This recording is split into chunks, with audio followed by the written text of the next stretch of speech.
ይህን ቪዲዮ አዳምጣችሁ እናንተ ጋተውት አሰራጩት። በርካቶቻችን እስትግፋርን ባልነ ቁጥር የአላህ እዝነት ወደ ዓለማችን ወደ ቤታችን ይገባ ዘንድ ይከጀላልና። ረመዳን መጣላችሁ፣ ሸህሩ ሙባረክ የተባረከ ወር መጣላችሁ።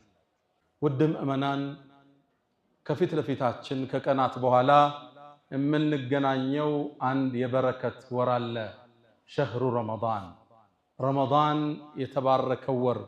ነቢዩና ሙሐመድ ዓለይሂ ሰላቱ ወሰላም ከማ እንደ ነሳኢ ፊ ሐዲትን ሰሒህ ምን ይሉናል? ጃአኩም ረመዳን፣ ረመዳን መጣላችሁ።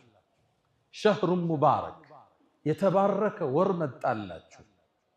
የጀነት በሮች የሚከፈቱበት፣ የጀሃነም በሮች የሚጠረቀሙበት፣ ከሸይጣናት አመፀኞቹ ተመርጠው የሚታሰሩበት የኢማን ወር፣ የበረከት ወር፣ ቀልቦች የሚረጥቡበት፣ እጆች የሚዘረጉበት፣ ደግነት በእግሩ ሲራመድ የምናይበት የዝነት ወር ረመዳን።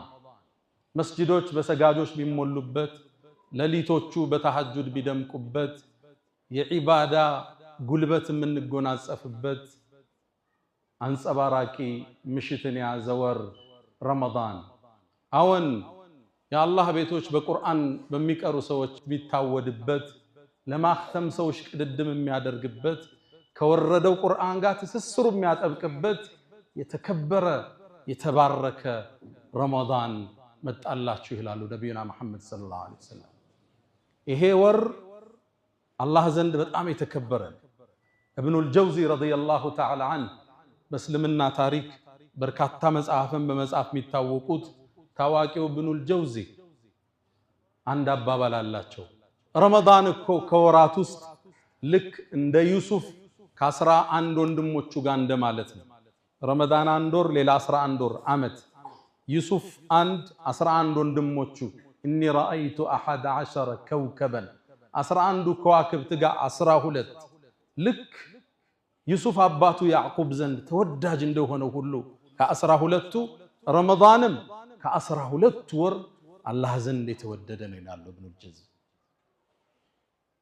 የተባረከ ወር አላህ ቁርአን የሱን ንግግር ከለውሐል መሕፉዝ ከጥብቁ ሰሌዳ አንስቶ እሱ ዘንድ ከዓርሽ በላይ ካለው ሰሌዳ አንስቶ እንዲወርድ የፈቀደበት ወር